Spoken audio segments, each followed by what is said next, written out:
my friend, it's Pat Sloan here. So I'm getting in my last wear, maybe you'll see it one more time in September, of my sort of coastal top. I love this top. Can wear it a few times during the summer.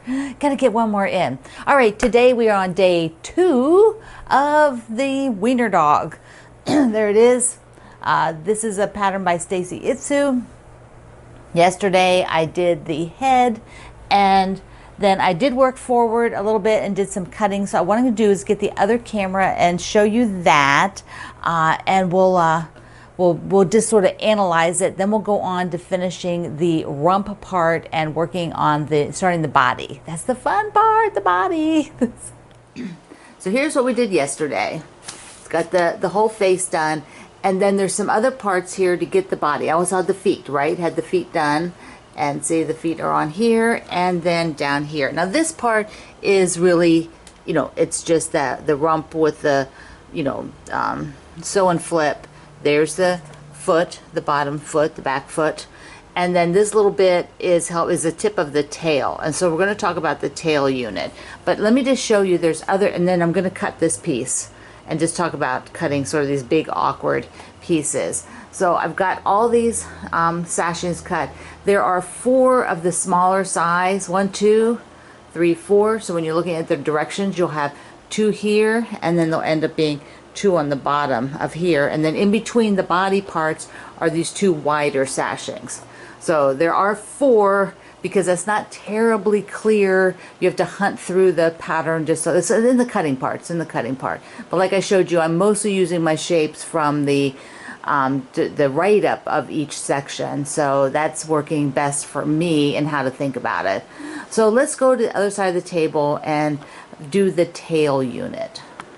I'm really very excited to get that little bitty tail done. Now I want to remind you again, this is how I'm handling cutting directions. I'm just highlighting in the text part for the shapes and then working the cutting from there, just cutting what I need. And I'm really not using the cut directions at all for this pattern. I'm just using everything in the line that it's in.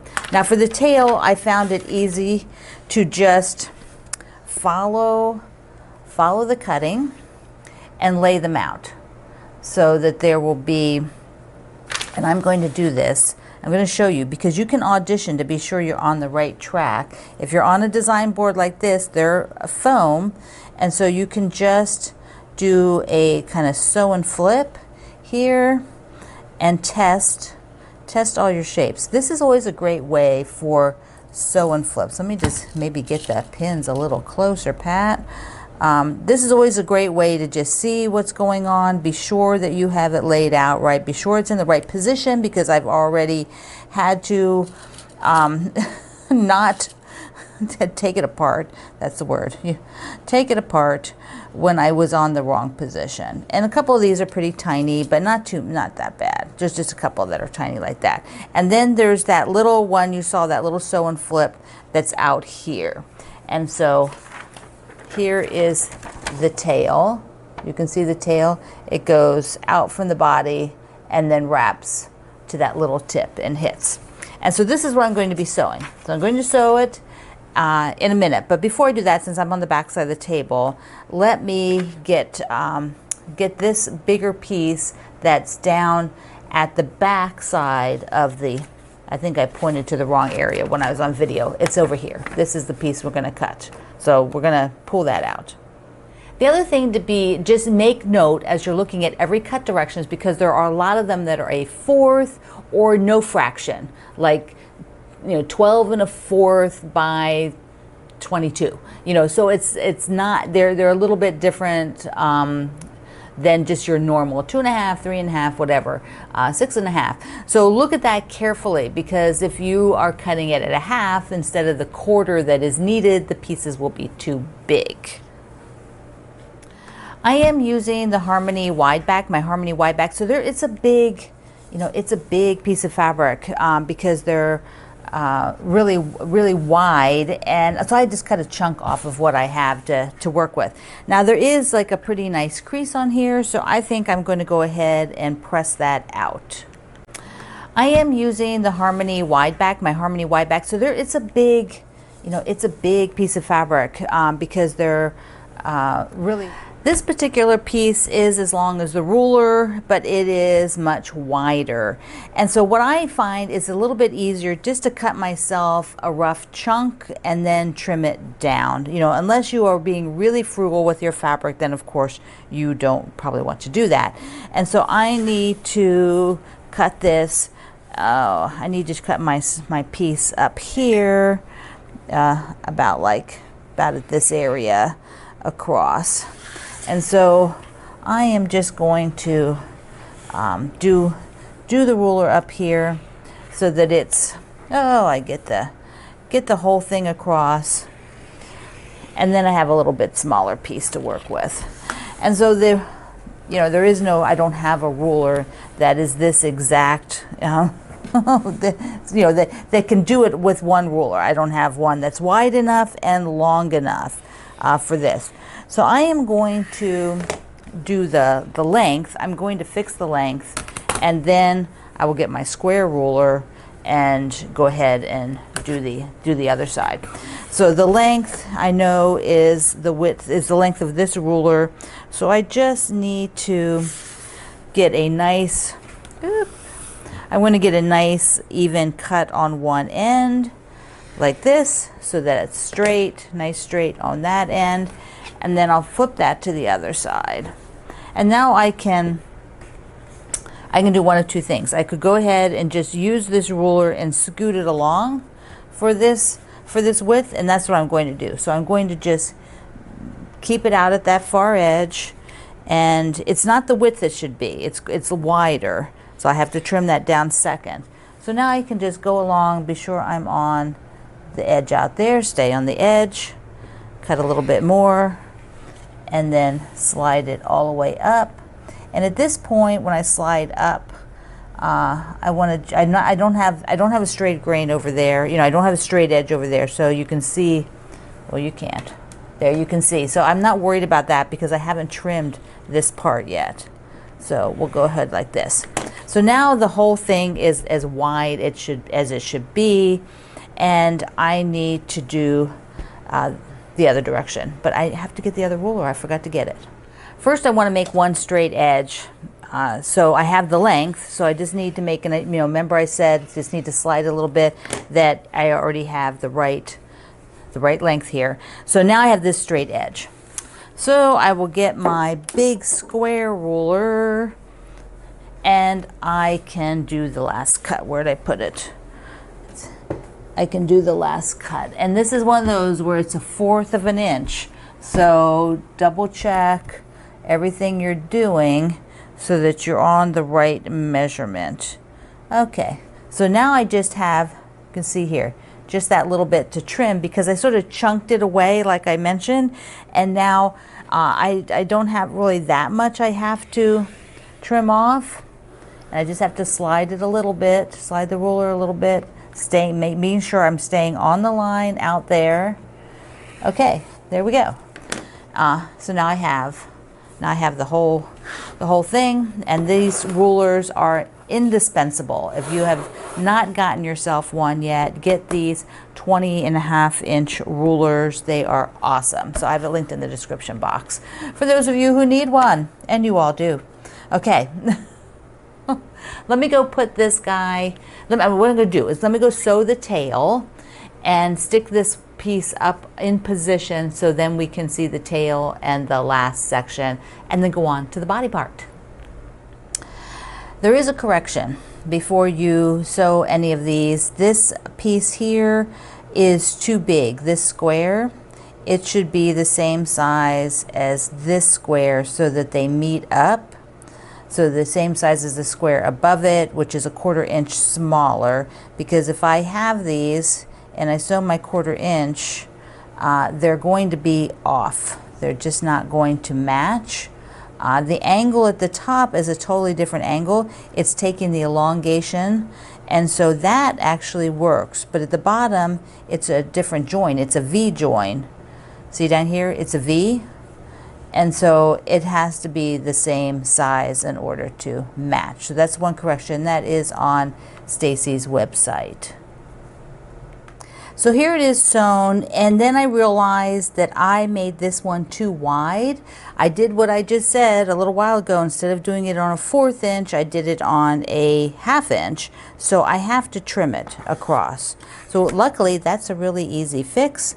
I just go ahead and trim that off. So watch your measurements, as my dad would say, right?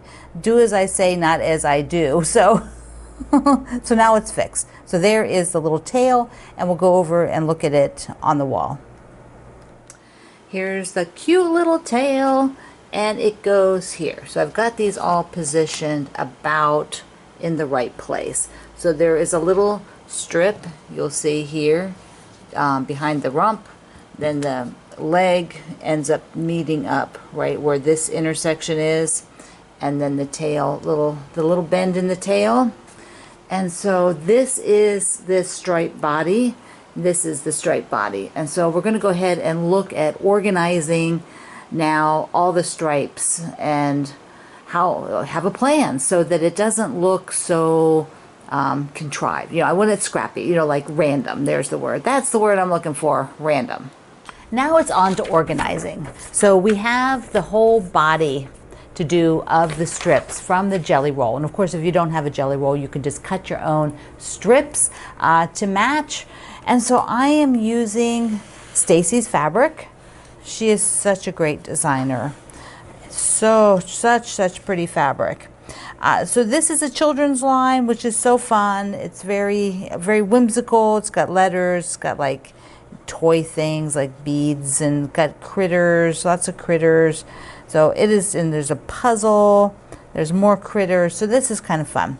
Now the jelly rolls come so that, I may have messed these guys up, but they come so they're sort of organized by color. So in this case, I want to be a bit more random. You could just go like alternating, black, white, teal, green, but I don't want that brown right next to the yellow. You know, so I want to do something like this. Whoops, too far. Here, we can do something like that. And then we've got green. And then there's a white versus a cream. White, they're kind of like the same to me. You know, I don't know that I want them repeated unless I have to. And so for those of you who are worried about animals being sideways, it's probably always going to happen on this. You know, directional fabrics will probably always be tilted, or a lot of them will, because that's the way they're printed on the big cloth. And of course, the body pieces of the dog are this way. They're not horizontal, they're vertical. So a lot of your directional prints are probably going to end up on their side, and that's just the way it is. I'm going to have to live with it. I'm not going to worry about that too much. So cute. Okay, so if I have all these in this order, then now I've got a stack. So I would take, like, if there's any duplicates, I'll put them together. But I would take like this fabric, then go 1, 2, 3, 4, 5, 6. Then I would take the next fabric and underneath it, so that I get a variety. Oh, there's letters to letters. I'm not sure I can do that. I might have to change that order. Oh, there's 3 letters in a row. Definitely, these are all the same print in different colors. I would have to switch that up. But I would just go to the next level down. That makes me happy. So first, I guess I need to sort of sort these in that manner, and be sure that when I go to each layer down, I'm not putting like 3 of the same print next to each other. Even though they're different colors, that would make me crazy. And like right here, there's 2 animal prints next to each other. We have enough fabric here that I can switch that around. So I can go ahead and just bring this, looks like building blocks up to the top for this one. And then, so I don't have to do this in such a crazy manner. Like here, I'll just flip it and I'll put the beads. Oh, there's a green underneath. What's he doing under there? He goes down here. Okay. So I'll go ahead and fiddle around with these just a little bit, and then I'll cut some strips and we'll sew them together. A couple other notes. The first the first jelly roll strip has a little sew and flip to give it a little angle down to the leg. And so I've pinned this, just, wonder clip this up here. And also you don't need to cut all of the jelly roll into the strip units because you won't need all of these pieces cut. You don't need that many. So what I am going to do is I'm going to cut 2 from a bunch of the colors. Like I could do like 3 different variations through here because my least amount I have is 3 of this tan. And so I'm going to do cut 2 from each until I have 3 sets. 1, 2, 3 sets, since this is my least number of fabrics. The gold I have, oh yeah, I have a few more of the gold.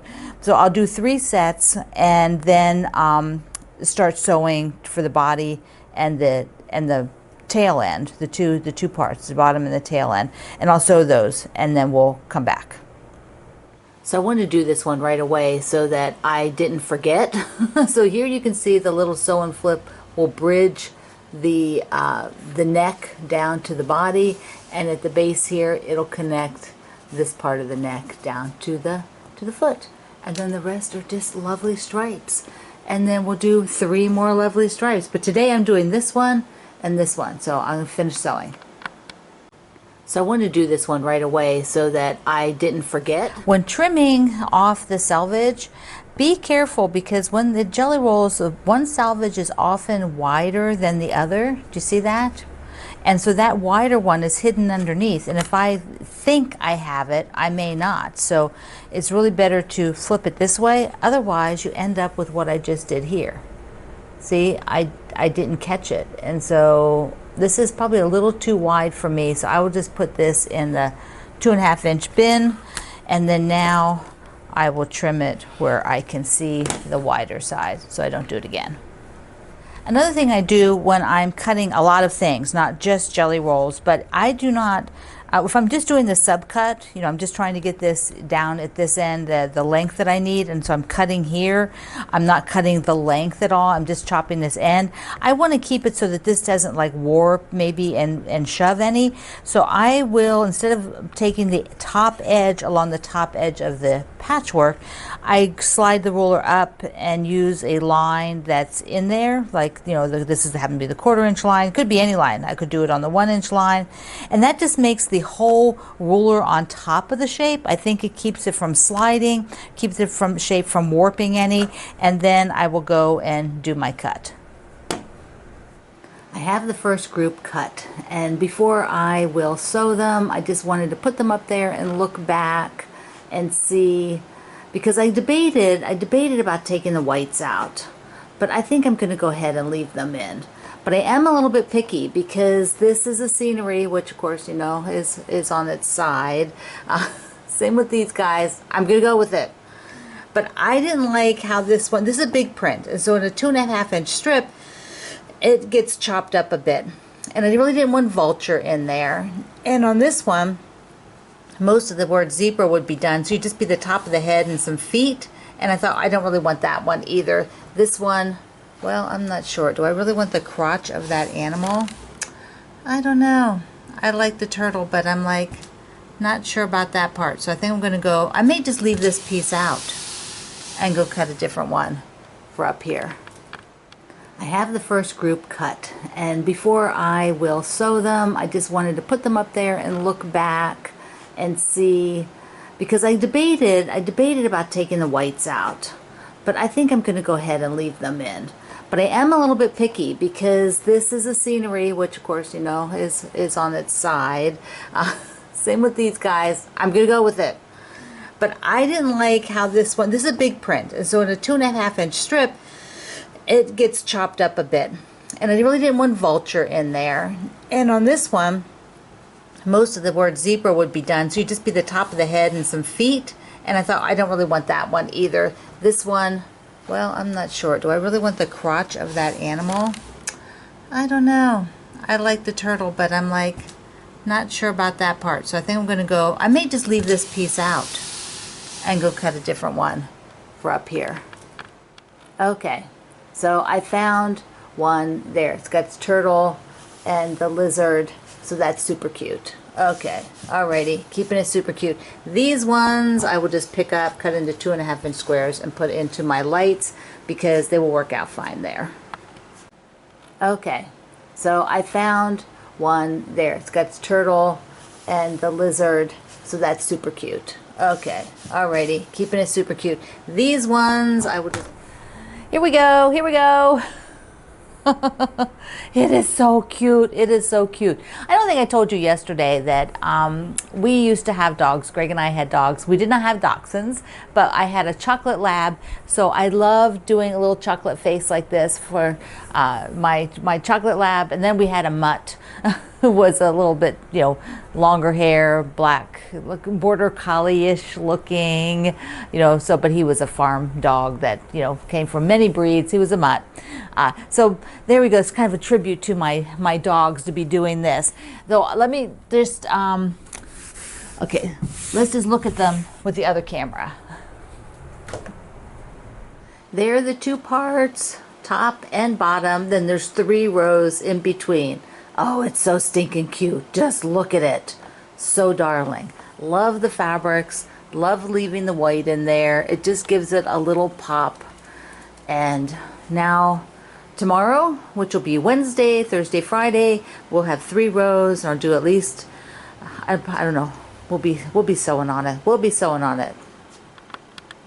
There are the 2 parts. So my biggest tip is to really stay on top of the direction sizes, because it is just so easy to fall into cutting the wrong size, which I did more than once. More than once. And you know, that's just the way it is sometimes. I don't think my brain was, you know, sometimes we're just like click click click, you know, we're like, okay, I got it. And this was not me today. Me today was like, okay, let's get that one again and let's take that apart and sew it again. And it's just the way it is. We've done a lot today. It's dog day. I am going to shift the 10-minute tidy because I actually have a very unique tidy up for tomorrow on Wednesday, something I read about that sounds really fun and different, and I don't want to rush it. So that'll be tomorrow, and tomorrow we're doing dog day all week, so tomorrow we will have a whole row, and so that means there'll be time for other things because the next 3 parts are super easy. We're just, you know, doing our strips, and that's exciting. So I can't wait. If you have gotten this far also with me in the 2 days, please share your dogs and the progress you have so far. They are just so cute. So cute. All right, I love you. Mwah. Thank you for being here in the Sloan Zone. I will see you online.